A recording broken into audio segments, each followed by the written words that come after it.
नमस्कार, मैं कंचन MNS news में आप सभी का स्वागत करती हूँ। आइए देखते देश की दशा और दिशा। जी हाँ, हम चर्चा करने वाले हैं देश की दिशा और उसकी अर्थव्यवस्था पर। देश की अर्थव्यवस्था ढहने की कगार पर पहुंच चुकी है। रघुराम राजन, नई दिल्ली। देश की अर्थव्यवस्था पूरी तरह बर्बादी की कगार पर पहुंच चुकी है।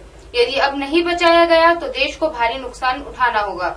अभी देश के सभी आर्थिक फैसले प्रधानमंत्री कार्यालय से हो रहे हैं। इसमें वित्त मंत्रालय और वित्त मंत्री की भूमिका नहीं है।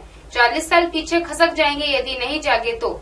सारी योजनाएं प्रधानमंत्री कार्यालय से वित्त मंत्री को कुछ नहीं मालूम के बराबर है। इसके कारण देश की अर्थव्यवस्था को आने वाले दिनों में एक बड़े झटके के लिए तैयार रहना चाहिए। यह बात RBI के पूर्व गवर्नर रघुराम राजन के न्यूज चैनल द वायर के दिए एक इंटरव्यू में कही गई है। उन्होंने कहा, 3 साल से देश की अर्थव्यवस्था गर्त में जा रही है। बेहतर होगा कि सभी की सलाह लेकर देश को पहले जैसे मजबूत किया जाए। आपने कहा कि 3 साल पहले जब देश की अर्थव्यवस्था ने सिकुड़ना शुरू किया था तब भी चेतावनी दी गई थी, परंतु सरकार ने नहीं सुनी। नोटबंदी देश के लिए बड़ा गलत निर्णय रहा।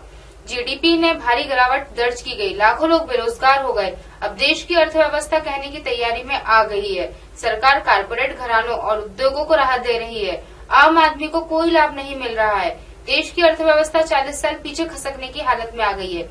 उल्लेखनीय है कि अंतर्राष्ट्रीय अर्थशास्त्रियों के अलावा नोबेल पुरस्कार प्राप्त अमर्त्य सेन और अभिजीत बनर्जी भी देश की अर्थव्यवस्था को लेकर चेतावनी दे चुके हैं। वहीं अन्य अर्थशास्त्रियों ने दावा किया है कि देश को जो $1 ट्रिलियन को इकोनॉमी का ख्याली प्लाव दिखाया जा रहा है, उसकी भी दुर्गति आने वाले समय में देखने को मिलेगी। सरकार को गरीबों और मध्यम श्रेणी परिवारों के लिए एक बेहतर पैकेज का ऐलान करना होगा, क्योंकि लॉकडाउन और मंदी के सबसे ज्यादा शिकार यही हो रहे हैं। उत्तर प्रदेश देश के सबसे निर्धन राज्यों में शामिल। नीति आयोग की पहली बहुआयामी गरीबी सूचकांक रिपोर्ट आई सामने। विश्व वार्ता ब्यूरो, नई दिल्ली। एजेंसी नीति आयोग ने सूचकांक रिपोर्ट में कहा है कि बिहार, झारखंड और उत्तर प्रदेश देश के सबसे निर्धन राज्यों में शामिल है। सूचकांक के अनुसार बिहार की 51.91% आबादी गरीब है। इसके बाद झारखंड का नंबर है। वहीं का 42.16% आबादी गरीबी रेखा के नीचे जीवन स्तर करती है। उत्तर प्रदेश तीसरे स्थान पर है, जहां के 37.69% लोग निर्धन हैं।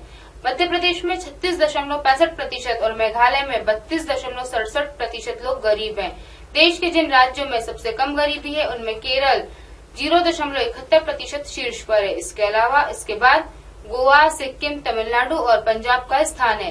नीति आयोग ने अपनी MPI रिपोर्ट में भारत के गरीब राज्यों को सत्यमेव जयते NITI Aayog national institute for transforming India रेखांकित किया गया है। केंद्र शासित प्रदेशों में दादरा और नगर हवेली में सबसे ज्यादा गरीबी है। वहाँ 27.36% लोग गरीब हैं। जम्मू कश्मीर और लद्दाख में 12.58% गरीब हैं और दिल्ली में 4.69% लोग गरीब हैं। बिहार में कुपोषण के शिकार लोगों की संख्या भी सबसे ज्यादा है। इसके बाद झारखंड, मध्य प्रदेश, उत्तर प्रदेश और छत्तीसगढ़ का नंबर है। मातृत्व स्वास्थ्य से वंचित आबादी, स्कूल नहीं जाने, रसोई धन और बिजली से वंचित लोगों के मामले में भी बिहार की स्थिति सबसे खराब है। बाल और किशोर मृत्यु दर श्रेणी में उत्तर प्रदेश का प्रदर्शन सबसे खराब है। इस मामले में इसके बाद बिहार और मध्य प्रदेश का स्थान है। इतिहास में पहली बार रेलवे 26,338 करोड़ रुपए के घाटे में। 22 दिसंबर केंद्र सरकार द्वारा मुनाफे के दावों के बावजूद भारतीय रेल घाटे से जूझ रही है। महालेखा परीक्षक की रिपोर्ट के अनुसार रेल को 26,338 करोड़ रुपए का पिछले 1 साल में घाटा हुआ। माना जा रहा है कि रेलवे को इतिहास में पहली बार इतना घाटा हुआ है। रेलवे की माने तो मंत्रालय के अनुसार 1579 करोड़ रुपए का नेट सरप्लस दिखाई गया था, जो कि साल 2019-20 में 1,100 रुपए के लिए रेलवे ने 114 रुपए के करीब किए खर्चे CAG की रिपोर्ट के अनुसार गलत साबित हुए।